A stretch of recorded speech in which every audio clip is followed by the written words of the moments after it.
السلام عليكم ورحمة الله وبركاته، أسعد الله صباحكم بكل خير.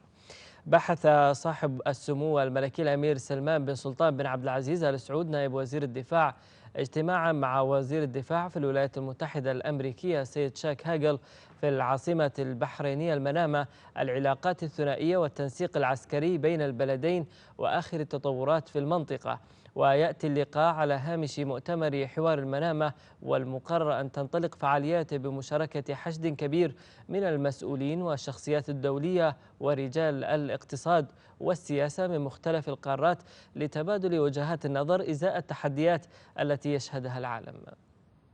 عقد صاحب السمو الملكي الأمير سلمان بن سلطان بن عبد العزيز آل سعود نائب وزير الدفاع السعودي جلسة مباحثات مع وزير الدفاع في الولايات المتحدة الأمريكية السيد شاك هاجل تناولت آخر التطورات التي تشهدها المنطقة وسبل التنسيق وتعزيز التعاون العسكري بين البلدين. لا شك أنه بدون تنسيق عسكري واقتصادي وسياسي واجتماعي دول الخليج ستفقد كثير من قدرتها على التحرك، فلا بد من أن اليد تكون واحدة إن شاء الله. بدأ ذي بدء أن يكون هناك في بناء القوة الذاتية الخليجية، ولذلك هناك كان في اجتماع لوزراء الدفاع قبل يومين في هذا البلد الكريم البحرين استعدادا للقمة الخليجية في الكويت، وتم التوافق على يعني خلق قيادات ميدانية، والبحرين راح تكون هي الحاضنة للقيادة البحرية، وستكون المملكة العربية السعودية حاضنة للقيادات الأخرى. ولذلك الانطلاقة الأساسية هي في بناء القوة الذاتية. التعاون ليس فقط مع الولايات المتحدة ولكن مع جميع دول العالم، وهذا هو ما تطمح إليه دول مجلس التعاون. تأتي المباحثات العسكرية السعودية الأمريكية في وقت توصلت فيه دول مجلس التعاون الخليجي لصيغة متقدمة من التكامل العسكري الاستراتيجي فيما بينها، ووضع رؤية موحدة للتعامل مع القوى الاستراتيجية المؤثرة الأخرى، وفي مقدمتها بالطبع الولايات المتحدة الأمريكية.